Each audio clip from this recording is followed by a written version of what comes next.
Caritas in action.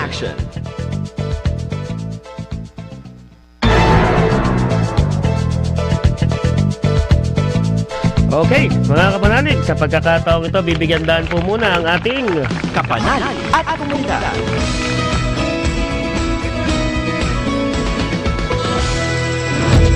Simbahan at Halalan 2025 Midterm Election. One Godly Vote. mula po kay Ronda Veritas Nolan Ariola, damdaming anawim at panawagan ng isang grupo ng kababaihan kaugnay sa nalalapit na eleksyon. Ronda Veritas Report.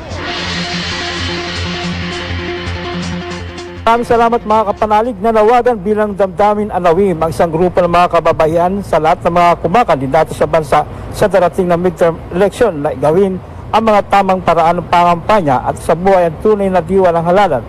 Utok din ang mga naayon sa batas upang mapanatili ang kapayapaan.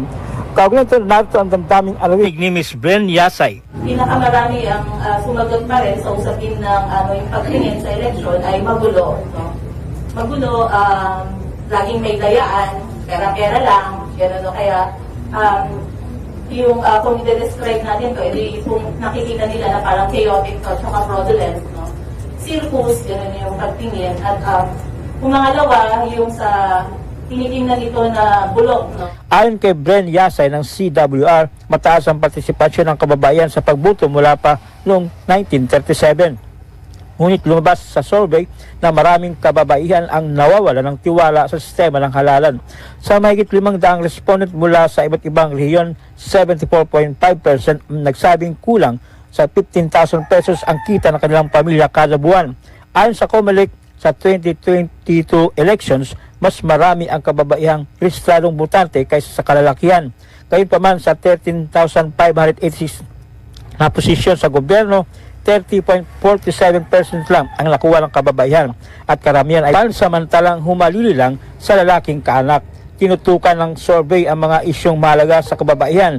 Mataas na presyo ng bilhin, 23.23%. Trabaho, 20.48%. Taas ng sahod, 17.64%. Edukasyon, 15.5%. Kalusugan, 13.76%. Mga kapanalig, ang lagiang dalangin at paalala ng Simbahang Katolika ay ang mapanatili ang malinis, maayos at mapayapang halalan saan man. Para sa Veritas 846, ang radyo ng Simbahan, ako inyong kapanalig, Nolan Ariola, sumainyo ang katotohanan.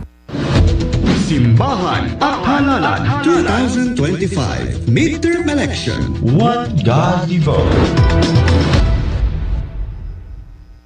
Ronda Veritas Report. Caritas in action.